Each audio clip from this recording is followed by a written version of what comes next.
시청자 여러분 안녕하십니까. 하루의 경제 주식 마무리 경주마입니다. 오늘 새벽 옐런 재무장관이 미국 경제가 이제 연착륙을 향해서 가고 있다라는 그런 진단을 내렸습니다. 이와 함께 미국 증시 같은 경우는 안정적으로 상승 마감을 한 가운데 국내 증시는 역시나 대주주 양도세와 관련된 이슈 그리고 뭔가 다른 불확실성이 지속되면서 좀처럼 길을 좀 펴지 못하는 그런 요즘인데요. 등락을 반복하는 증시 흐름 속에서 확실한 모멘텀이 오는 시기 저희 경주와 함께 찾아보시길 바라겠습니다. 오늘도 든든한 수요일 전문가분 함께하겠습니다. 어서 오십시오. 네, 안녕하세요. 네. 자, 오늘도 일단은 시장 얘기를 한번 해봐야 될 것 같습니다. 오늘 시장이 아무래도 평소와는 좀 다른 분위기였기 때문에 오늘 이 얘기를 조금 잘 들어봐야 될 것 같은데요. 어쨌든 미국 같은 경우는 이제 FOMC 결과를 앞두고 이제 연착륙 기대감이 좀 커지면서 상승 분위기를 탔습니다. 근데 이것과 달리 국내 증시 같은 경우는 오전에는 그래도 조금 하락폭이 있긴 있었지만 잘 버티는 모습이었는데 오후장에 그대로 주저앉아버리는 모습으로 마감했거든요. 아무래도 양도세 이슈 그리고 테마주의 어떤 급등 가운데 이제 오늘 시장을 어떻게 바라보셨는지 우리 파트너님부터 부탁드리겠습니다. 예, 내일 새벽에 FOMC 회의 결과가 이제 도출이 됩니다. 거의 뭐 100%의 확률로 기준금리를 이제 동결을 할 것으로 이제 전망이 되고 있는데요. 이제 시장의 이제 시선은 그 파월 의장의 기자회견에 이제 시선이 이제 이동을 하게 될 가능성이 매우 높아 보입니다. 파월 의장이 설레발을 떨 가능성은 거의 없다고 저는 생각하고 있습니다. 그래서 뭐 비둘기파적인 색채의 코멘트를 적극적으로 할 가능성은 상당히 제한적이고 그렇다고 엄청난 매파적 발언을 할 것 같지도 않습니다. 하지만 약간 매파에 가까운 뉘앙스의 코멘트를 할 수도 있기 때문에 일단은 시장은 경계를 하고 있는 그런 모습이라고 보시면 될 것 같습니다. 시장의 경계 심리는 이제 당분간 좀 지속될 것 같아요. FOMC 결과가 나와도 약간의 좀 단기 조정은 저는 충분히 이제 전개될 수 있다라고 보고 있습니다. 근데 지수가 2,500선을 살짝 이탈할 것 같기도 하지만 2,450선을 이탈하지 않는 선에서 완만한 조정이 이제 일단락된 다음에 다시 이제 고점을 올리는 그런 파동이 전개될 가능성이 매우 저는 높다라고 보고 있습니다. 네, FOMC 결과가 나오고 나서 어느 정도 조정은 나올 수 있지만 그 낙폭은 굉장히 제한적일 것이고 저점을 확인하고 다시 한번 또 우상향으로 올릴 수 있다라는 말씀을 해주셨습니다. 그럼 오늘 시장에 대해서 우리 이영규 대표님도 한 말씀 부탁드리겠습니다. 네, 시장이 여전히 좀 갈피를 못 잡고 있는 것 같아요. 내년에 이제 경기 침체에 대한 우려가 있는 가운데 이제 금리 인상 사이클이 마무리될 거라는 기대감 또 이제 마찬가지로 존재하다 보니까 이 두 가지 요소가 좀 싸우면서 주가 등락을 거듭하고 있다고 생각을 하고요. 다만 이제 지금 우리가 바라볼 것은 결국에 내년까지 좀 이익이 증가하는 사이클에 있는 업종이나 기업이 어떤 것이 있는가에 좀 더 초점을 맞춰야 될 것 같아요. 그래야지만이 뭐 시장이 움직인다고 하더라도 조금 더 이제 뚝심 있게 주식을 가져갈 수 있지 않을까 생각을 하고 있습니다. 확실히 이제 앞으로 다가올 시장은 이제 이익이 굉장히 중요한 것 같습니다. 우리 대표님께서 말씀해 주셨지만 이익 증가에 대한 사이클을 좀 잘 잡아서 어떤 업종에 해당하는지 잘 좀 찾아보신 다음에 투자해 보시면 좋겠다는 그런 의견 주셨습니다. 우리 마지막으로 우리 반종민 소장님도 부탁드리겠습니다. 오늘 증시가 좀 많이 아쉽죠. 그러니까 대주주 양도세에 따른 이슈를 저도 계속 좀 체크를 하고 있는데 그 전에 그 추경호 부총리께서 이제 좋지 않은 얘기를 했습니다. 사실은 그러다 보니까는 오늘 증시 때 좀 하락할 것으로 좀 예측이 됐는데 어느 섹터가 빠졌냐를 좀 체크를 해봤거든요. 그러다 보니까 2차 전지 섹터가 빠졌다는 거는 그만큼 대주주 양도세에 따른 투심이 굉장히 좀 남아있다라고 보시면 될 것 같습니다. 그러다 보니까 이쪽에 그 대주주 양도세에 따른 기대감이 증시에 계속 좀 반영될 가능성이 높은데 여기에서 제가 좀 말씀드릴 수 있는 거는 좀 어떻게 해서라도 그 좀 상향 조정이 돼서 좀 좋게 나왔으면 하길 바란다는 말씀드리겠고요. 그러면서 다시 또 테마주들의 홍풍을 좀 불고 있습니다. 그러면서 오전장을 좀 살펴보니까 야놀자의 IPO 미국에 대한 기대감을 통해서 관련된 종목들이 또 올랐는데 아주 IB 투자 등이 좀 올랐고요. 또한 이제 갤럭시 S24에 따른 GPT-4 그 제미나이 관련된 이슈가 떴고 또한 반도체 이슈가 뜨면서 동시에 이제는 정치 테마주가 부각받으면서 또 상승을 했습니다. 그러면서 이제 오후장 넘어갔을 때는 초전도체와 관련된 이슈가 나오면서 근거 없음이라는 또 내용이 나왔거든요. 그만큼 지금 증시가 결국은 개별적인 이슈에 따라 증시가 굉장히 좀 많이 반응을 하고 있다라고 보시면 될 것 같습니다. 그렇기 때문에 당분간은 대주주 양도세에 따른 이슈가 명확해지지 않는 이상은 12월 달에도 계속 좀 이러한 흐름들을 가져가지 않을까라는 말씀드립니다. 그럼 제가 반정민 소장님께 추가 질문을 한번 드려보고 싶은데 어쨌든 근데 저도 매년 이게 있었던 이슈예요. 연말 되면은. 근데 연말에 일단 회피를 했다가 사실 연초 되면 그 물량이 거의 다시 들어오는 현상들이 계속 반복이 됐었거든요. 그럼 오히려 지금 사실 우리 개인 투자들이 제일 고민하고 있는 거는 그럼 이걸 피해서 먼저 같이 우리도 손절하고 도망을 가했다가 내년에 다시 붙어야 되냐 아니면은 그냥 이 정도 하락은 그냥 우리가 커버하고 버티면서 내년 초를 기대해야 되냐 사실 이런 건데 그렇게 되면은 오히려 이런 폭탄 매물이 만일 나왔을 경우에 오히려 이렇게 매도로 인한 눌림으로 인해서 저가 상황이 발생했을 때 이걸 저가 매수로 기회를 삼는 건 어떤지 한번 말씀 부탁드리겠습니다. 저가 매수 기회로 삼아도 충분하다라고 생각이 들고 있고요. 물론 이제 제일 중요한 것은 여기에서는 12월 말 기준입니다. 그러니까 지금 당장은 좀 아닌 것 같고 만약에 지금 당장 접근한다 하면은 혹시라도 모를 대주수 양도세에 따른 상향이 만약에 나오게 된다 한다면 적은 비중으로 계속 분할 매매 관점으로 모아가도 되는 시점은 맞거든요. 근데 그게 아니라 약간 좀 불안하다 싶다 하면은 연말까지 좀 기다리셨다가 그때 이제 저가 매수라고 관점을 잡고 매매를 좀 공격적으로 해보셔도 되지 않을까라는 말씀 드립니다. 그래서 지금 상황에서 봤을 때는 물론 이제 무조건 떨어진다고 해서 저가 매매라고 좀 볼 수는 없을 것 같습니다. 그래서 좀 더 챙겨 보시고요.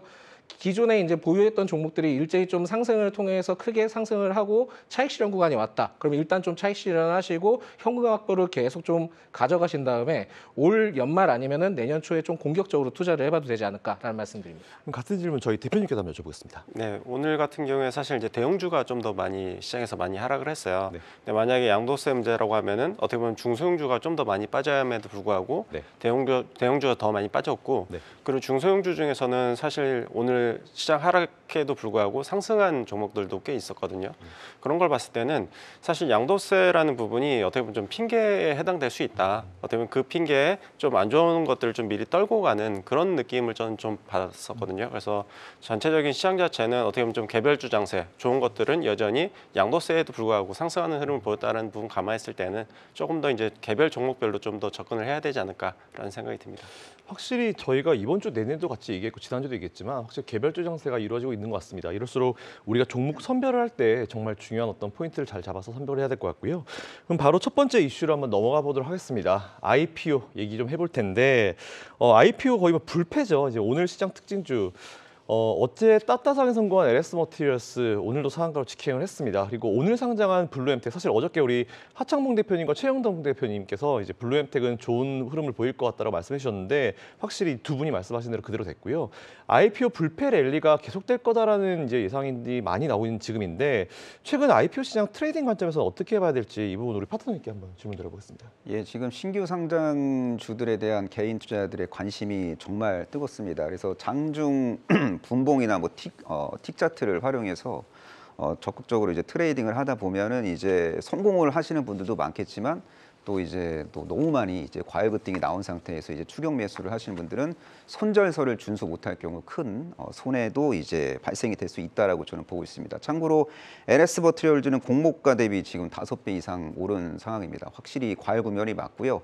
장중 대응이 가능하신 분들은 뭐 신명나게 뭐 매수 매도를 이제 할 수 있겠지만 이 손이 느리신 분들, 그러니까 트레이딩에 어떤 특화된 어떤 그 전매 특허 기법이 없으신 분들은 그냥 보수적으로 그냥 관찰만 하셔도 저는 될 거라고 보고 있습니다. 지금 양도세 기준 완화가 지금 확정이 안 됐잖아요. 그러니까 추경호 경제부총리가 적극적으로 뭐 구체적으로 검토를 하지 않고 있다라는 이야기를 했지만 그래도 뭐 시장의 다양한 의견을 모니터링할 수밖에 없다라고 생각합니다. 만약에 그 양도세 기준 완화 가능성이 상당히 제한적이라면 수많은 개인 투자자들이 신규 상장주에 몰려서 이제 단타를 칠 것 같고요. 근데 만약에 양도세 기준 완화가 이제 현실화 된다면은 2차 전지 대표주의 이제 수급이 이제 몰리면서 이제 바이앤홀딩 전략을 이제 추구하는 분들도 제법 등장할 것 같습니다. 그래서 정책 불확실성이 빨리 해소가 돼야 될 것 같아요. 양도세 과연 어떻게 할 건지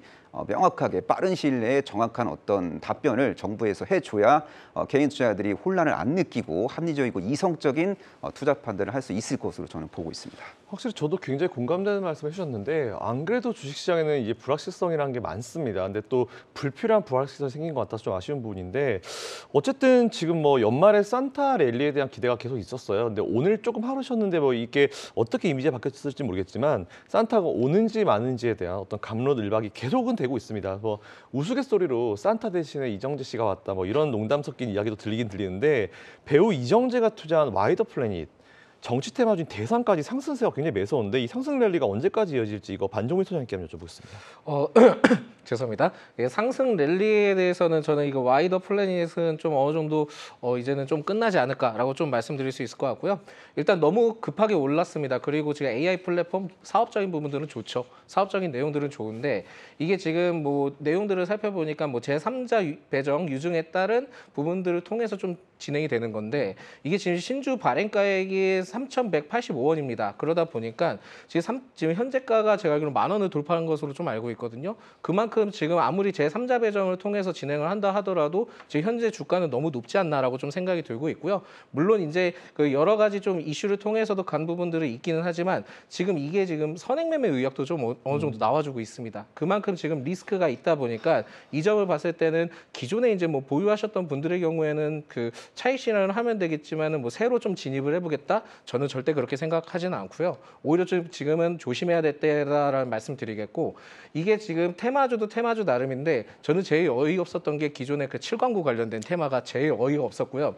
그거에 대해서 뭐 굉장히 좀 오래됐음에도 불구하고 그게 다시 떠오른다는 것은 여기 지금 증시에 대해서 약간 좀 불안정하다라고 좀 보시면 될 것 같습니다.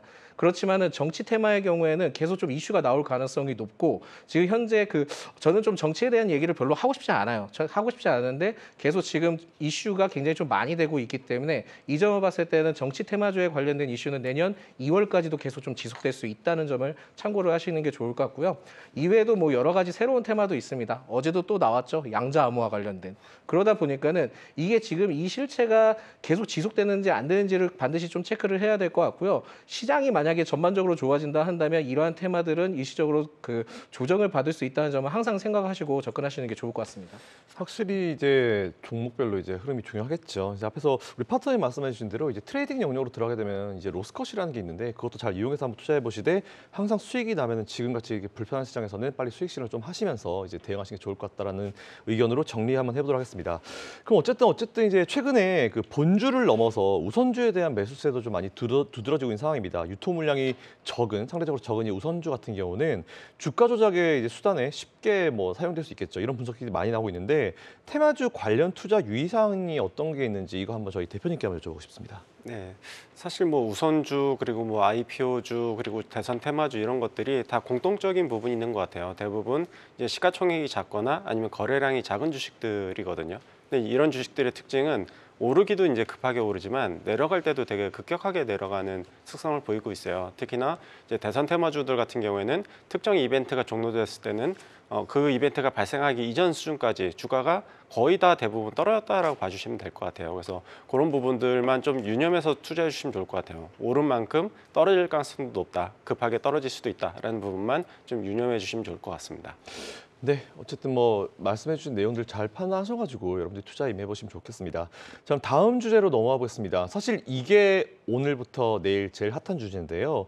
일단 어제 CPI는 예상에 정말 정확하게 부합을 했습니다. 그 다음에 이제 남았죠. FOMC 결과 발표가 내일 새벽에 나오게 되는데 어쨌든 뉴욕 증시 같은 경우는 현재 이런 게 나왔음에도 불구하고 강세론자들의 어떤 장밋빛 전망이 가득합니다. 뭐 산타가 이미 왔다라는 분석까지 나오고 월가의 대표 강세론자죠. 야댕이 같은 경우는 S&P 지수가 이제 6,000선을 돌파할 것이다. 이런 전망까지 내놓은 상황입니다. 어쨌든 어젯밤에 미국의 CPI에 대한 불확실성이 사라졌어요. 그리고 이제 이게 오히려 강세로 힘을 보탠다는 그런 내용까지 이어지고 있는데 CPI가 3.1 정도로 발표가 되면서 시장 예상치에 부합한 이런 가운데 미국 인플레이션이 어느 정도 잡혔다고 봐도 무관할지 이거 저희 파트너님께 한번 여쭤보고 싶습니다. 예, 지금 사실상 미국의 그 인플레이션은 완만하게 이제 둔화가 이제 되고 있고요. 그리고 연준이 가장 최선을 다해서 모니터링하는 게 이제 개인 소비 지출 가격 지수인데요. 개인 소비 지출 가격 지수의 전년 동월비가 이제 2%대로 이제 진입하는 시점은 내년 2분기 정도로 보시면 될 것 같습니다. 그래서 이 데이터가 한 2.5% 전후대를 찍을 때 그때쯤 이제 연준이 금리 인하 그 시점을 이제 아주 적극적으로 이제 저울질할 가능성이 매우 높다라고 보고 있고요. 뭐 지금부터 여러분들은 CPI를 열심히 공부할 필요가 없다라고 저는 보고 있습니다. 이제 CPI 뭐 10시 반에 막 모니터링하고 막 비교하고 전망치 보고 그럴 필요 없을 것 같아요. 그냥 여러분들은 유가 차트만 열심히 보세요. 매일매일 유가 차트만 계속 모니터링하면 될 것 같습니다. 유가가 지금 절대적으로 좀 지켜질 것 같던 지지선이 살짝 이탈했거든요. 그래서 유가가 70달러 이하권에서 혹은 전후에서 헤매고 있으면은 당분간 인플레이션에 대한 노이즈가 이제 없다라고 보시면 되고, 유가가 V자 반등 흐름이 이제 유의미하게 드라마틱하게 전개될 때 그때부터 인플레이션에 대한 걱정을 하시고 그때 이제 CPI 데이터를 유심히 이제 모니터링할 필요가 있다라고 생각하고 있습니다. 그래서 이제 인플레이션과의 전쟁에서 사실상 연준이 승리했어요. 근데 연준이 공식적인 승리에 대한 어떤 발표를 할 수가 없습니다. 괜히 설레발 떨었다가 인플레이션 리스크가 다시 또 도출이 되면은 또 이제 창피해지잖아요. 그래서 연준 의원들은 상당히 신중하게 이제 앞으로 발언을 이제 할 것 같고요. 하지만 중요한 거는 지금 미국의 기준금리가 5.5%인데 5.5% 이상으로 기준금리가 형성될 가능성은 저는 없다고 봅니다. 그래서 기준금리는 아주 서서히 점진적으로 하락을 하게 될 가능성이 높다라는 걸 꼭 기억하시면 좋을 것 같고, 내년도 금리 인하 횟수는 최소 2번 정도로 보시면 되고요. 그리고 뭐 뉴욕에서 뭐 활동하고 있는 시장 전문가들 중에서 막 강세론을 외치는 사람들은 어떤 전제 조건을 깔고 이야기를 하는 거냐면요. 내년에 연준이 기준금리 4번 이상 내린다. 그리고 미국 10년물 국채금리가 3%대까지 쭉 떨어진다. 그런 걸 전제 조건으로, 그러니까 엄청난 글로벌 유동성 잔세가 전개되는 걸 전제 조건으로 코멘트를 하는 거기 때문에 그냥 한쪽 귀로 듣고 그냥 한쪽 귀로 약간 뱉으시면 되고요. 현재 시점에서는 일단 보수적으로 내년도 기준금리 인하 횟수를 한 2배 정도로 보시고 이제 대응하면서 또 이제 앞으로 나올 그런 이런저런 경제 지표를 보면서 과연 연준이 금리를 몇 번이나 내릴지를 이제 전망하시는 게 현재 시점에서는 바람직하다라고 생각하고 있습니다. 네, 확실히 파트너님 말씀에 저도 되게 공감한 부분이, 작년에 뭐 월가든지 뭐 도쿄든지 런던이든지 전문가 다 틀렸잖아요. 그렇기 때문에 이런 내용들이 나오게 되면은 여러분들이 투자하실 때 참고사항으로만 삼으셔야 되지, 그거를 너무 믿으시고 맹신하신 다음에 투자하시면은 항상 잘못될 수 있다. 뭐 이렇게 생각하시면 좋을 것 같습니다. 그러면 어쨌든 이제 FOMC 금리 동결은 이미 기정사실화됐죠. 뭐 금리 동결을 가고 있고 시장의 영향력이 좀 적어진다라고 하긴 하지만, 문제는 이제 최근 파월이 이 강세론에 뭔가 찬물을 확 부을 수 있는, 뭔가 우리 파트너님께서는 설레발치지 않을 것 같다고 하셨지만 또 말 한마디 단어 한마디 잘못해버리면은 이게 또 분위기가 완전 달라질 수 있는데, 어쨌든 뭐 최근에 골드만삭스 같은 경우는 내년에 2차례 금리 인하가 있을 것 같다는 발표도 있었고요. 문제는 역시나 이제 금리 인하 시기랑 정도인데, 이제 오히려 시장은 내년 5월 이후에 금리 인하 가능성에 대해서 베팅하는 가운데 연준이 상반기 인하 가능성을 일축할 리스크도 배제할 수 없는 상황이라는 얘기가 나오는데, 이 부분 대표님께 한번 여쭤보고 싶습니다. 저는 뭐 이렇게 너무 섣부른 기대를 가질 필요는 없다고 생각을 해요. 왜냐하면 파월 의장 같은 경우에는 지금 이제 가장 시급한 게, 그러니까 여태까지 이제 동일한 스탠스를 취했던 부분이 이제 기대 인플레이션을 잡는다라는 부분이었거든요. 실제로 인플레이션을 잡는 것도 중요하지만 사람들이 인플레이션이 일어나지 않겠다라는 부분, 그리고 금리를 빨리 내리지 않아서 인플레를 자극하지 않겠다라는 부분을 각인시켜야 된다라고 생각을 하고 있습니다. 그래서 이번에도 마찬가지로 약간 이제 좀 강하게 이야기에 나올 수 있는 부분은 있겠지만, 다만 저는 이걸 꼭 부정적으로 볼 필요는 없을 것 같아요. 왜냐하면은 여태까지 해왔던 스탠스에 그냥 연장선상에 불과한 부분이 있고요. 그리고 추가적으로 금리를 인상시킬 수 없는 부분이 있기 때문에 아무리 이제 파월 의장이 강하게 이야기한다고 해도 시장에서 과연 이거를 고지고대를 믿겠느냐, 혹은 좀 격렬하게 반영할 것이냐를 봤을 때는 저는 그렇지 않다라고 보고 있습니다. 그래서 만약에 부정적인 이슈가 나온다고 하더라도 시장은 조금 더 이제 가볍게 넘길 수 있지 않을까라고 생각을 하고 있습니다. 확실히 예전보다는 이제 이런 안 좋은 이슈에 대해서 좀 무덤덤해진 시장, 뭐 네. 나온다 하더라도 뭐 그냥 잠깐의 어떤 부침으로 끝날 것이다, 이런 내용들이 어쨌든 최근에 좀 많은 것 같고, 우리 대표님께서 똑같은 말씀 해주셨습니다. 자, 어쨌든 그러면 이제 이게 미국을 조금 넘어가지고 우리가 중국 얘기를 안 해볼 수가 없을 것 같아요. 사실 중국이 이게 쉽게 돌아설 느낌이 안 보입니다. 점차 늪으로 좀 빠지는 느낌이 좀 강한데, 중국의 소비자 물가 지수가 2달 연속으로 마이너스로 하락을 했죠. 이에 따라서 디플레이션 우려가 고조되고 있는데, 이게 디플레이션이다라는 말도 되게 많거든요. 않고요. 어쨌든 가격을 낮춰도 소비를 안 하니까 수익성이 저하되는 어떤 악순환의 고리가 계속 연결이 되고 있는 것 같습니다. 이런 상황에 빠진 중국의 어떤 상황을 좀 보니까 오히려 식료품 가격 하락, 뭐 특히 뭐 돼지고기라든지 이런 부분들이 좀 영향을 좀 많이 줬다라는 그런 내용이 나오는데 이 중국의 CPI 하락 상황을 봤을 때 뭔가 미국과는 사실 좀 다르거든요. 미국은 오히려 식료품 가격이 올라가고 있는 상황이고 중국은 오히려 떨어지고 있는 상황인데 미국은 잠깐 우리 차치해두고 이제 중국의 이 상황을 어떻게 우리가 이해를 해야 될지 이거 반정민 소장님께 여쭤보고 싶습니다. 저는 좀 더 지켜봐야 되지 않을까라고 생각이 들고 있고요. 물론 이제 11월 CPI가 20년 이후에 가장 큰 폭으로 하락을 했다 합니다. 그러면서 2달 연속 마이너스를 좀 기록을 했는데 이전에 이제 금리 인하에 따른 각종 경기 부양책을 좀 일부 좀 보였었던 시기가 8월에서 9월이었거든요. 근데 이제 잠깐 그 회복을 보였다가 다시 또 약세로 돌아왔습니다. 그러다 보니까 여기에 대해서는 좀 중국에 대해서 이게 좀 상황이 좋지는 않은가 보구나라는 걸 좀 예측을 하셔야 될 것 같고요. 추가적으로 좀 더 살펴보니까 여행 성장세에 대해서도 좀 둔화가 되는 것으로 좀 알려져 있고 지갑도 잘 안 연다고 합니다. 그리고 이것도 좀 두 번째 포인트인데 결국은 이제 가장 큰 궁극적인 요인은 부동산 유동성 위기가 굉장히 좀 문제가 되고 있는 것 같고요. 코로나 봉쇄로 인해서 그 회복이 좀 어느 정도 빠르게 진행이 되는데 생각보다 좀 둔화되고 있다 합니다. 그러다 보니까 지금 이런 상황에 대해서는 무역에 대해서도 좀 그렇게 좋지 못한 상황이다 보니까 결국은 지금은 좀 약간 긍정적으로 보기에는 어려운 상황이지 않을까라고 보고 있고 물론 이제 중국 쪽에서도 뭐 부양책을 내놓겠지만은 오히려 이 부양책을 낼 때 지금 시진핑 주석이 어느 정도까지 역할을 할 수 있을지는 좀 더 체크를 해봐야 되겠습니다. 그러다 보니까는 이게 지금 크게 낸다 하더라도 적정선에 대한 심리적인 부분들을 좀 예측을 해야 되는데 그렇게 크지 않을 수도 있다는 점을 좀 생각을 해보시는 것도 중요하다라는 말씀드립니다.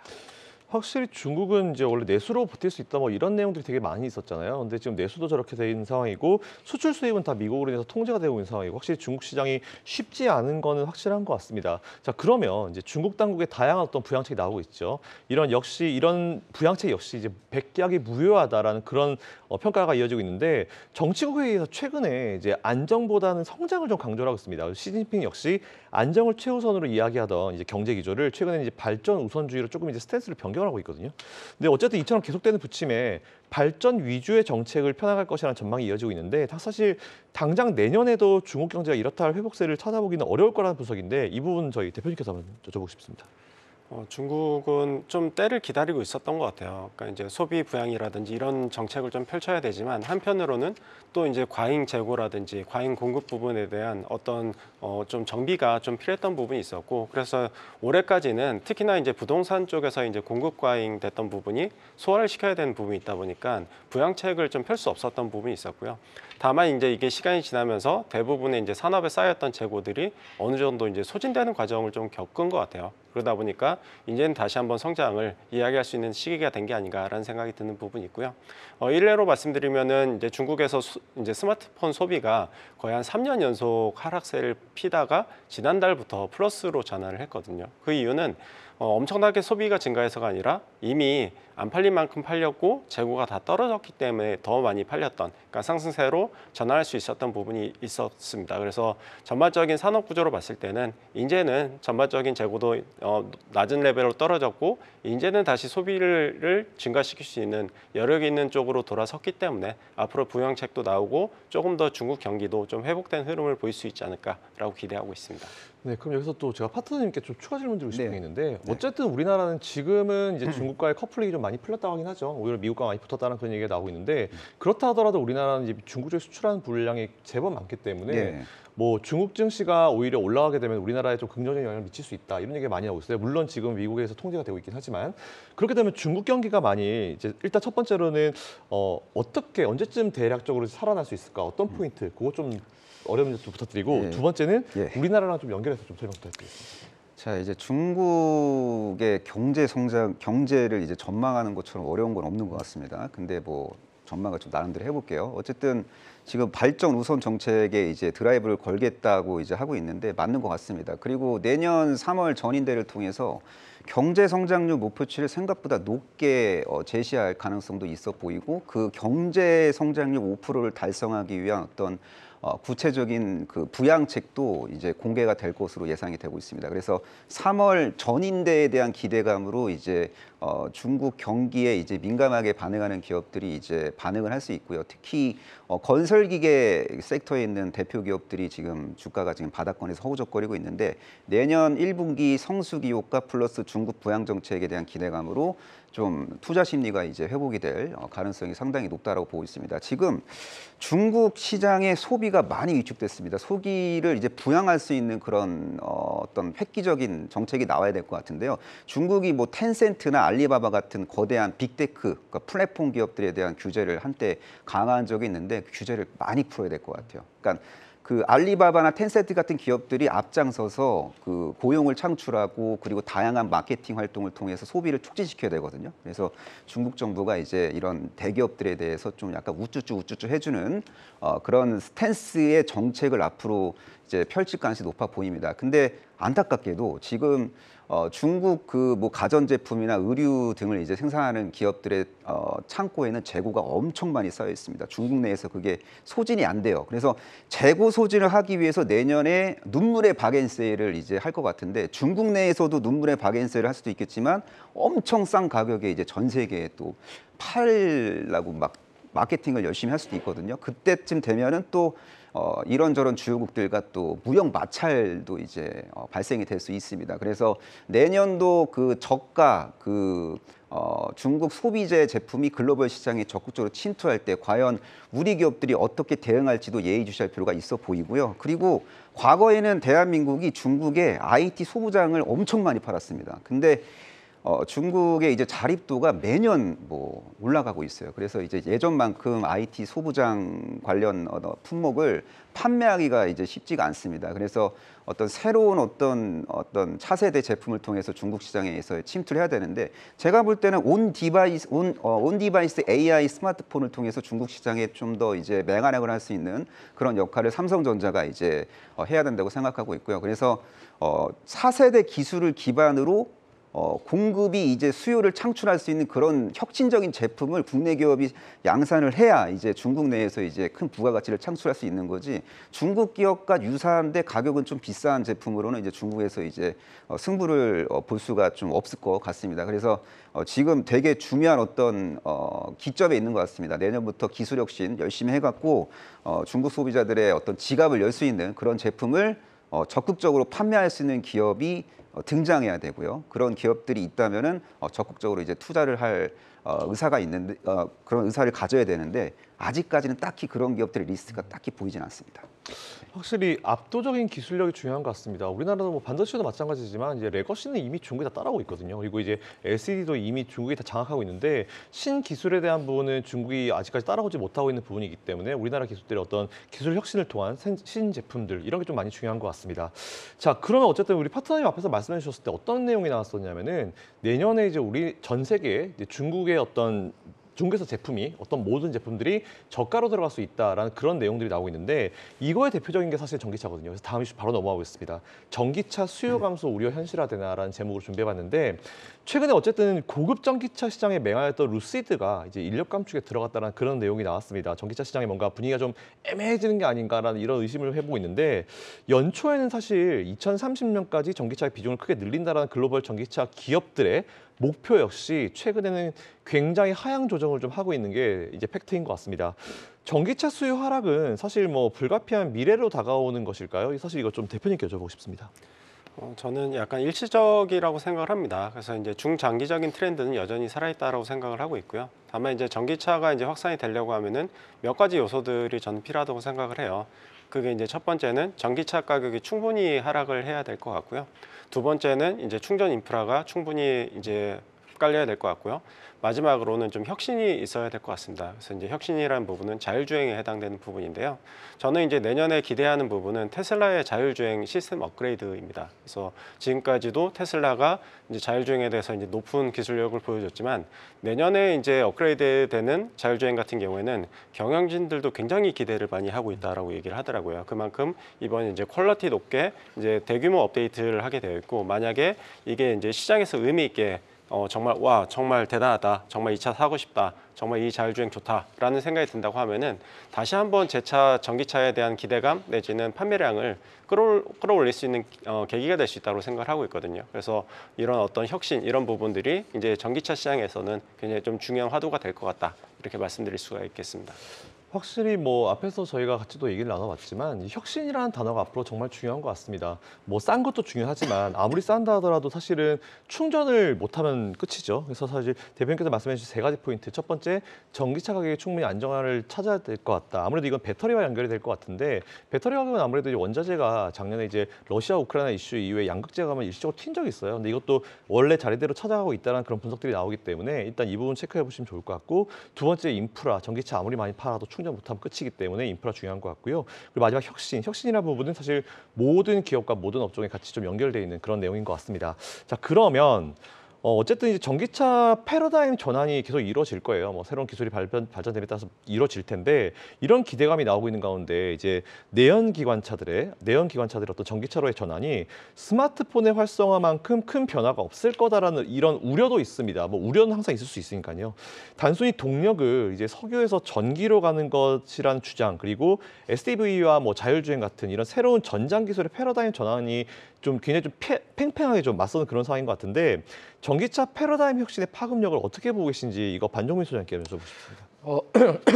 예, 여러 가지 좀 의견들이 나오고 있기는 한데 저는 이 파급력은 아직까지 좀 있다고 생각을 합니다. 그래서 꼭 굳이 나쁘게 보실 필요는 없지 않나라고 좀 말씀을 드리겠고요. 이거는 제 개인적인 생각입니다. 그래서 아까 대표님께서 너무 이제 잘 말씀해 주셔서 저도 좀 추가적으로 말씀드리자면은 전기차 업체의 그 투자 축소가 좀 우려되는 것은 맞기는 합니다. 근데 저는 이 전기차라는 시장 자체가 지금 성장통을 겪고 있는 것이 아닌가라고 좀 생각이 들고 있거든요. 그러다 보니까 제 인프라 문제도 뭐 여러 가지 발생이 되고 있긴 하지만은 결국은 성장통에 따른 좀 진통이다라고 좀 보시면 될 것 같고요. 결국은 지금 뭐 전기차 충전 인프라가 제일 좀 중요할 것 같고, 추가적으로 저는 좀 굉장히 좀 깜짝 놀랐던 게 정비의 어려움이 좀 있다 합니다. 정비의 어려움이라고 좀 있는데 국내의 경우에는 지금 부품 수급이 굉장히 좀 어려운 상황이다라고 좀 얘기가 나오고 있고, 국내 전기차 그 수소차, 미래차 등의 이제 정비 가능한 카센터가 1,578곳 정도 되더라고요. 그 생각보다 저는 많지 않네라고 좀 생각이 들었고, 그 중에 이제 완전 수리가 가능한 곳은 170여 대밖에 되지 않는답니다. 그만큼 지금 현재 상황은 이 전기차가 좀 더 성장통을 겪고 있지만은 인프라에 대한 부분들이 좀 어느 정도 충족이 된다 한다면 저는 패러다임에 대해서는 그렇게 큰 문제가 되지 않을 것 같다라는 말씀드리겠고, 아마 이렇게 생각하시면 좋을 것 같습니다. 그러니까 2012년, 13년 때 당시 기아에서 그 K5 하이브리드 출시가 됐던 적이 있었거든요. 근데 그 하이브리드 출시가 됐을 때 굉장히 많은 분들이 욕을 많이 했습니다. 욕을 많이 했는데 결국 시기가 지나면서 전환이 됐죠. 그러면서 하이브리드의 그 좋은 점이 지금 발견이 된 거고, 그러면서 지금 전기차가 나왔는데 당연히 진통을 겪을 수밖에 없을 겁니다. 하지만은 이 부분에 대해서는 앞으로 해결해야 될 문제긴 하지만 결국은 인프라나 이런 부분들이 좀 자유롭게만 갖춰진다 한다면 저는 오히려 이 부분에 대해서 크게 문제가 없을 것 같고요. 핸드폰에 대한 뭐 패러다임 아까 말씀하셨는데 그거보다는 지금은 이 자동차의 패러다임은 굉장히 좀 디스플레이 등 여러 가지 혁신적인 부분들이 계속 그 접목이 될 거기 때문에 그렇게 크게 문제가 없을 거다라는 말씀드리겠습니다. 확실히 돌아보면은 모든 산업들이 처음에 이제 이런 뭔가 이제 시장에 이목을 끄는 산업이 나왔을 때는 중간에 한번 붐업이 되는 시기, 그 이후에 항상 좀 뭔가 시행착오를 겪으면서 좀 이제 거품이 좀 사라지는 과정을 겪는 것 같습니다. 좀 차분해지는 그런 과정을 겪으면서 모든 산업이 발전했기 때문에 전기차도 그렇게 보면 될 것 같다라는 그런 의견도 주셨고요. 그러면 어쨌든 자동차 산업 같은 경우는 지금 대전환 시기에 있습니다. 이걸 바라보면서 전장 관련 사업들이 역시 활발하게 좀 움직이고 있는 상황입니다. 그래서 글로벌 4위 차량 판매 기업으로 우뚝 선 한국의 현대 기아차 역시 내년 CES에서 이제 미래 모빌리티 관련으로 다양한 사업들을 발표하겠다는 그런 계획을 내고 있는데, 통합형 운영 체제를 비롯해서 뭐 SDV나 아니면 PBB나 아니면 UAM 같은 이런 모빌리티 전 분야에 대한 기대감도 좀 굉장히 커지고 있는 상황이라 보시면 될 것 같습니다. 이제는 사실 자동차를 이제 하드웨어만큼이나 이제 소프트웨어도 중요해지는 시점인 것 같은데, 관련 섹터의 동향 그리고 이제 주목할 종목들이 어디에 있을지 이거 한번 파트너님께 여쭤보고 싶습니다. 예, 저한테 상당히 어려운 질문만 골라서 하시는 것 같은데요. 예, 소프트웨어 중심 자동차에 대해서 정확하게 컨셉을 이해하는 사람은 대한민국에 거의 없다고 생각합니다. 특히 주식하는 분들 중에서 이 개념을 알고 기업을 설명하는 분은 저는 별로 없다고 생각해요. 근데 어쨌든 현대차가 추구하고 있는 미래 모빌리티의 이제 방향의 이제 핵심이 이제 소프트웨어 중심의 자동차라고 하잖아요. 그러면 현대차 계열사 내에서 IT 서비스 사업을 이제 전담하고 있는 기업이 현대오토웨버입니다. 그래서 현대오토웨버가 결과론적으로 이제 그 자동차 소프트웨어적인 어떤 다양한 솔루션을 제공할 수밖에 없다고 보시면 될 것 같고요. 그러니까 상당히 고도화된 첨단 운전자 보조 시스템의 기능을 이제 한 단계 더 업그레이드 시킬 때 현대 오토웨버의 어떤 솔루션이 적용이 될 가능성이 높다. 이런 식으로 좀 판단을 내리는 게 맞는 것 같습니다. 그리고 미래차, 미래 모빌리티의 핵심은 이건 것 같아요. 자율주행 기능이 탑재된 전기차. 근데 자율주행 기능이 탑재된 전기차가 지금 있긴 있잖아요. 근데 그 자율주행 기능에 대해서 많은 분들이 퀘스천 마크를 달고 있는데 여기 강력한 새로운 어떤 뉴페이스가 등장을 해야지 판이 바뀔 것 같아요. 저는 애플이 등장해야 된다고 생각합니다. 애플의 애플카. 애플카가 이제 자율주행 기능이 탑재된 전기차의 대명사가 될 가능성이 높아 보이고 애플이 지금 천문학적인 돈을 이제 쏟아 부으면서 자율주행 솔루션을 어떻게든 고도화시키기 위해서 계속 연구 개발 활동을 하고 있습니다. 그 연구 개발 성과가 언젠가 시차를 두고 수면 위로 올라올 수도 있고 그리고 언젠가 애플카 출시 시점을 공식적으로 이제 공개할 수도 있는 거고요. 그리고 공식적으로 공개하면서 이제 공급망에 대한 이야기도 이제 나올 가능성이 좀 높다라고 생각하고 있습니다. 지금 테슬라가 뭐 글로벌 전기차 그 시장을 쥐락펴락하고 있고 좌지우지하고 있는데 테슬라의 대항마가 이제 등장을 해야 됩니다. 그래서 애플의 어떤 역할이 저는 상당히 이제 중요하다고 이제 보고 있고요. 그래서 그 소프트웨어 중심 자동차가 뭔지, 과연 도대체 그게 어떤 실체를 갖고 있는지 계속 그 언론 보도를 통해서 이제 공부를 할 필요도 있어 보이고 어쨌든 막 감은 잘 안 오지만 현대차가 추구하는 미래 그 모빌리티의 소프트웨어적인 측면에 있어서 그 중심에는 현대오토에버라는 기업이 있다라는 것 정도를 기억하시고 현대오토에버와 관련된 현재 뉴스와 과거 뉴스를 열심히 분석하셔갖고요. 미래 발생 가능한 주가상승 촉매제 같은 것들을 좀 충분히 이제 전망하신 다음에 기법을 절차 탕마하셔서 저점에서 현대오토에버를 분할 매수하시면 언젠가 이제 수익을 추구할 수 있다고 생각하고 있습니다. 어차피 인생도 타이밍이고 주식도 타이밍이니까 주식은 타이밍의 예술입니다. 지금 현대오토에버의 타이밍이 포착됐다는 게 아니라 언젠가 좋은 매수 급소가 들어오면 어차피 미래 모빌리티 관련된 기업이니까 한번 좀 관심 가져보자 이런 이야기입니다. 제가 이렇게 어려운 질문을 해도 저희 파트너님이 이렇게 명확하게 고견을 주시기 때문에 이렇게 갈 수밖에 없습니다. 그럼 같은 질문 우리 저 대표님도 한번 답변을 주실 수 있을 것 같습니다. 네, 저는 다른 관점에서 한 가지 말씀드리고 싶은데요. 내년에 CES는 저는 로봇이 되게 좀 대세를 이루게 될 것 같아요.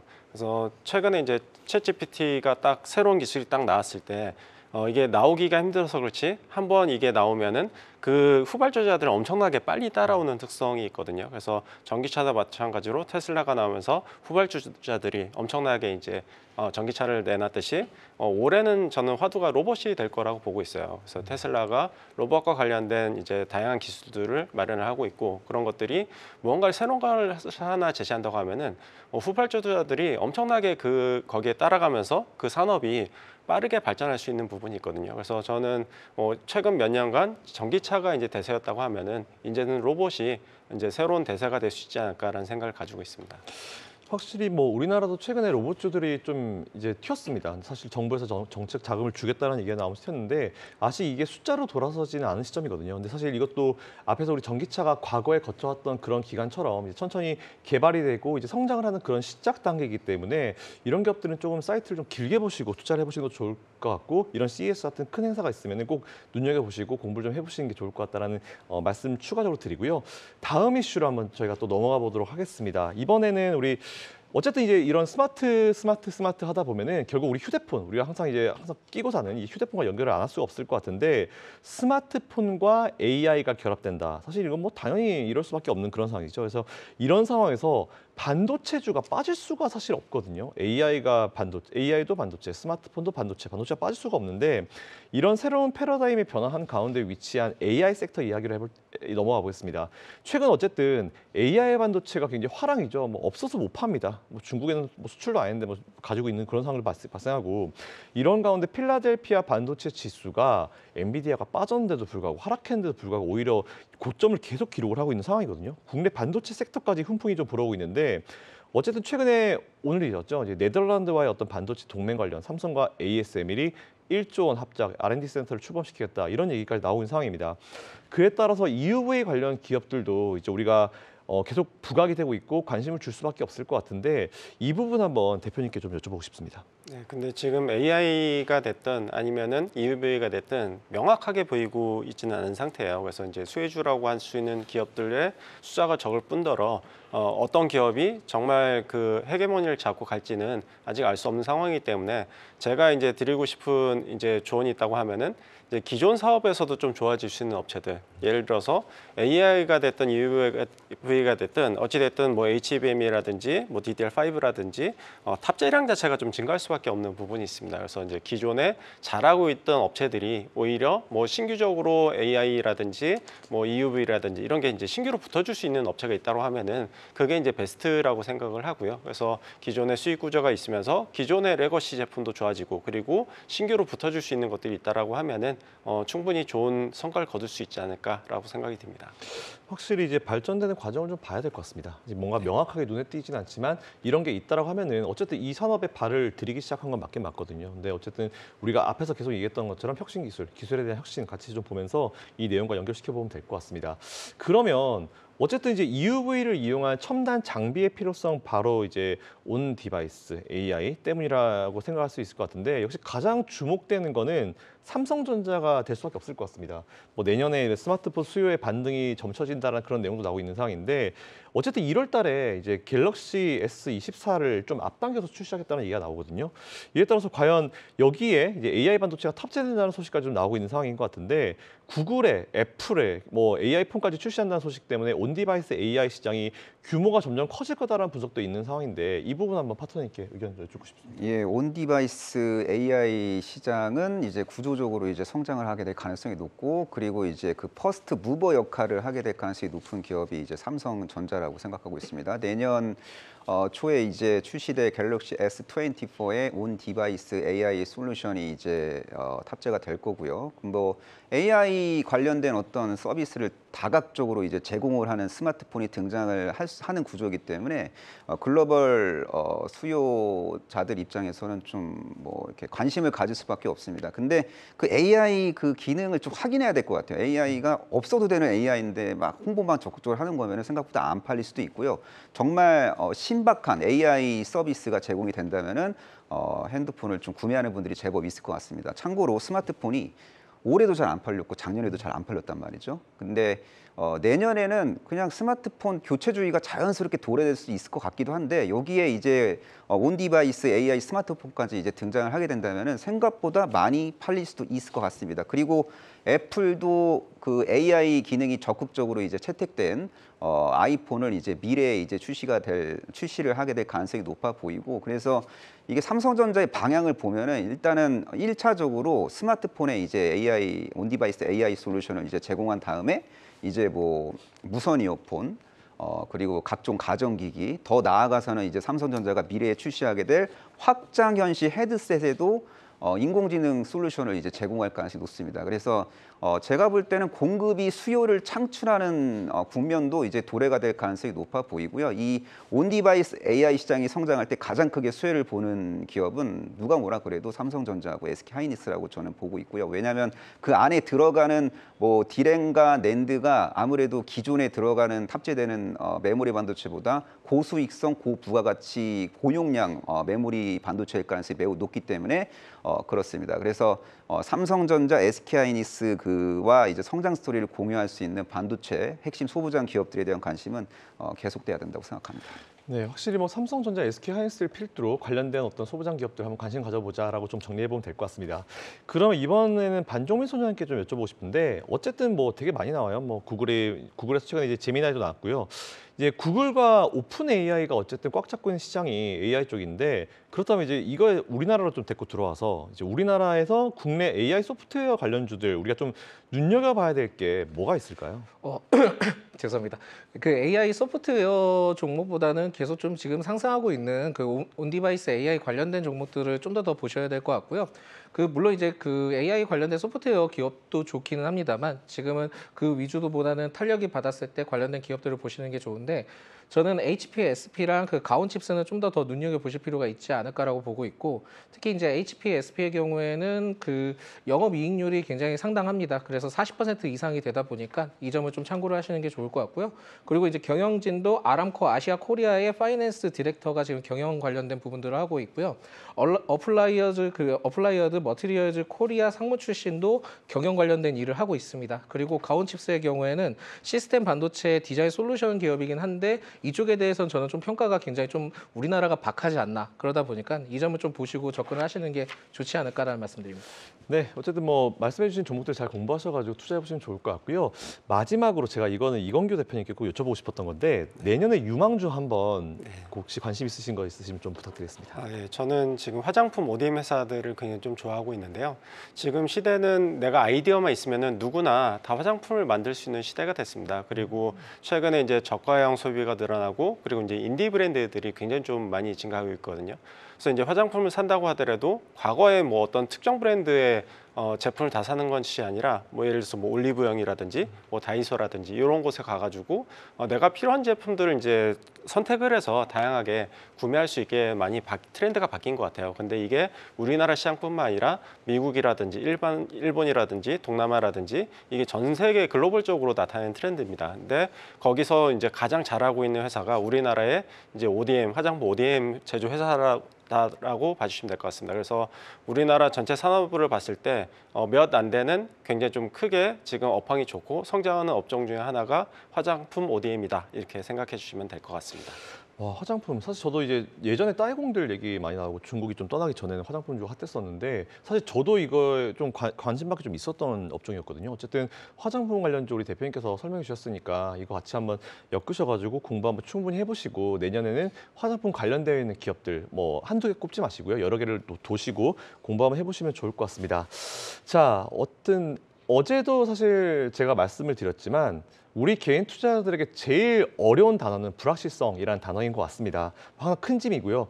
그렇다 하더라도 불필요한 불확실성은 굳이 안 만드는 게 좋겠죠. 하루빨리 우리 개인 투자자들이 조금 더 안정적이고 그리고 조금 더 공평한 시장에서 투자를 하시기를 정말 바라고 있습니다. 내일은 손석구 평론가 나오시고요. 그리고 이영훈 이사님 나오시고 임주화 대표님 나오실 예정이니까 내일도 저희 경주마와 함께 해주시면 너무 감사할 것 같습니다. 자, 진짜 경주는 지금부터입니다. 시청해주신 여러분 감사드립니다.